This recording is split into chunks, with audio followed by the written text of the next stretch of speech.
Sziasztok! Elmondanám a véleményemet a nyugdíj mellett őrködésről. Előre bocsájtom, nagyon nem értek vele egyet. Aki nyugdíj mellett őrködik, itt lépjen is a videóban, meg garantálom, hogy agyvérzést fog kapni. Szóval, mióta a világ, az volt a rend, hogy az öregek egy idő után félreálltak a fiatalok útjából, hogy tudjanak azok is érvényesülni. Elmentek a húsos fazéktól, hogy a fiatalnak is jusson, boldoguljon. Most ezek a mocskos vén emberek, a sok vén szar, aki nyugdíj mellett őrködik, nem ment el a húsos fazéktól. Szorulja a húsos fazekat, mert ő még enni akar. Hát nem. Ez így rohadtul nem jó. Ez így hazaárulás. Az ilyen elveszejti az országot, a nemzetet, a hazát. Az ilyen egy utolsó mocskos szarember. És akkor jönnek a nagy dumákkal, hogy mit csináljon ő otthon? Ő nem tud mit csinálni, ő unatkozik.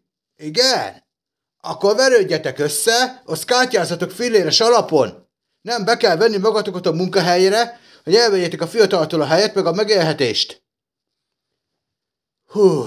Meg azt mondja, némelyik, hogy hát neki kevés a nyugdíja. Azt amikor megkérdezed, hogy mennyi az a kevés, hát 150, 170, az kevés. És sokáig nem értettem, hogy mire mondják ezek, hogy kevés. Aztán rájöttem. Hát ők a rendes, aktívkorú munkavállalókhoz mérik a pénzt. De nem. Ez nagy tévedés. A nyugdíjasnak meg se kell közelíteni egy normál, rendes munkavállalónak a bérét. Mit tudom én, aki valahol targoncás, rakodós, tehergépkocsi sofőr, vagy valami. Nem.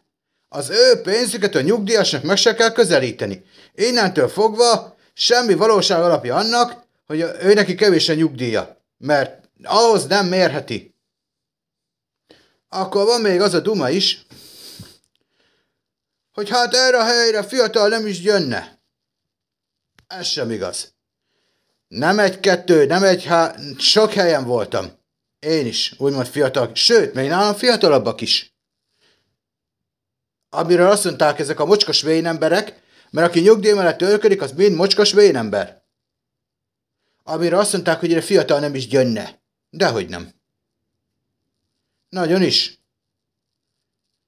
Jó páran mentünk, meg mentek oda. Szóval ez se volt igaz. Egy az egyben nem. Ja, és akkor van még a kedvencem hát neki muszáj dolgozni, mert ha ő meghal. És jobbra a világ nélkül lett a szarházi. Nyugdíj mellett törködsz? Veszed el a helyet a fiataltól? Na de még. Amellett, hogy ők nyugdíj mellett törködnek, azt várna az ember, hogy meghúzza magát, ugye? Mert ott a nyugdíja. Ő már eleve kap pénzt a magyar államtól minden hónapban. Tényleg nem a megértéséről van szó, hanem még harácsolni, zabrálni, pakolni akar magának a zsebeibe. Szóval azt van az ember, hogy hát meghúzza magát, el van, mint befőtt a polcon. Hát nem. Fúrja, piszkálja, támadja az aktívkorú munkavállalókat, ahova valahol kerül. Elkezdi kipöckölni, kiszorítani őket.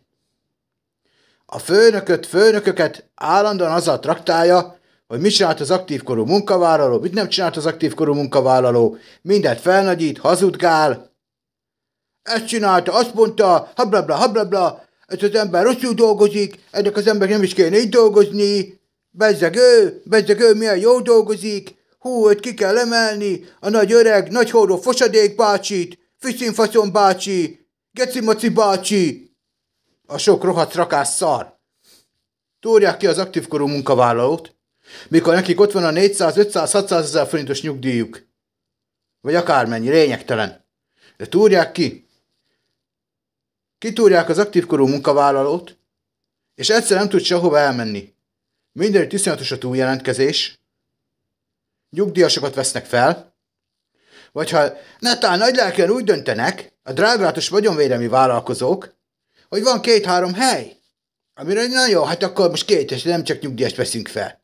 Arra a 2-3 helyre jelentkeznek 60-70-en. Ezért nagy probléma, hogy eljön nyugdíj mellett őrködni, mert elkezdi kicsinálni a fiatalt. Mert nem még jön egy, hogy mert arrogáns volt a fiatal, arrogáns volt.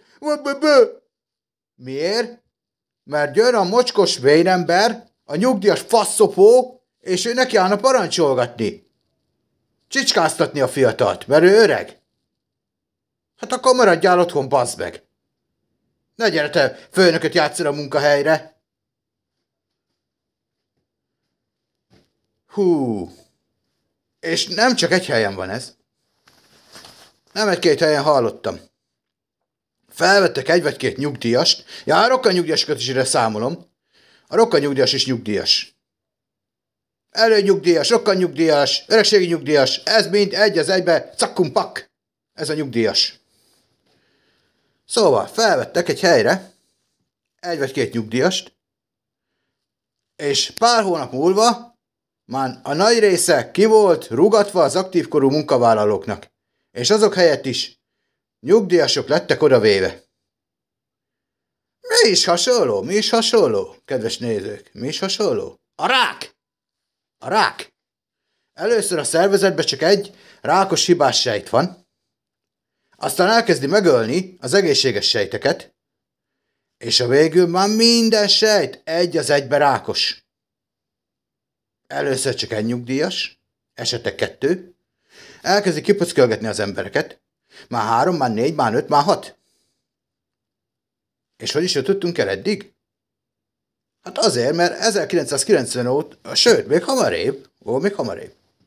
Már a Kádár rendszerbe pár zápultagyú elvtárs, nyilvánvalóan már akkor is a mocskos vénembereknek a dolgatására engedélyezték, hogy hát nyugdíj mellett a vénemberek akkor tudjanak már eljönni éjjelőrnek, vállalati rendésznek. Jó, ez ment a rendszerváltásig. Akkor meg volt írtva egy pár évig. De a nagyhordó fosadék horkormány, az MSZP, 96-ban engedélyezte, hogy hát, akkor mostantól a nyugdíjasok őrködhetnek. El is kezdtek lefele menni az órabérek, mert hát úgy voltak vele a vagyonvédelmi cégek. Miért legyen magas az órabér, ha egyszerűen úgy is ott van a nyugdíjasnak a nyugdíj? Mostantól ennyi az órabér. Akinek nem tetszik, az aktívkorú munkavállalónak is, az mehet a felébe. Lenyomják az órabért. Ja, és ez még a nyugdíjasoknak az egyik veszőparipája, hogy ez a hely csak nyugdíjasnak éri meg, mert olyan kevés az órabér. Igen, azért kevés az órabér a ti mocskos pofátok miatt, mert a nyugdíj mellett dolgoztok. Azért kevés az órabér. Pontosan? Na szóval, a 90-es évektől elkezdett ezeknek a felvétele, és onnantól fogva ugye nem volt megállás, veszegették fel őket a munkahelyekre, elkezdték kipöckölgetni az aktívkorú munkavállalókat, és aztán ez még jobban felgyorsult. Még nagyobb iramot lendületet vett, amikor a drágalátos Fidesz kitalálta, hogy mostantól nem kell járulékokat, adókat fizetni a nyugdíj mellett foglalkoztatott biztonsági őrök után. Na hát innentől fogva meg aztán. Öngerjesztő folyamat. Ma már a biztonsági szolgálatokban az őrségeknek a 75%-a nyugdíjas. Szégyen. Tönkretették ezt a szakmát felfalta a rák. Hát ennyi lett volna.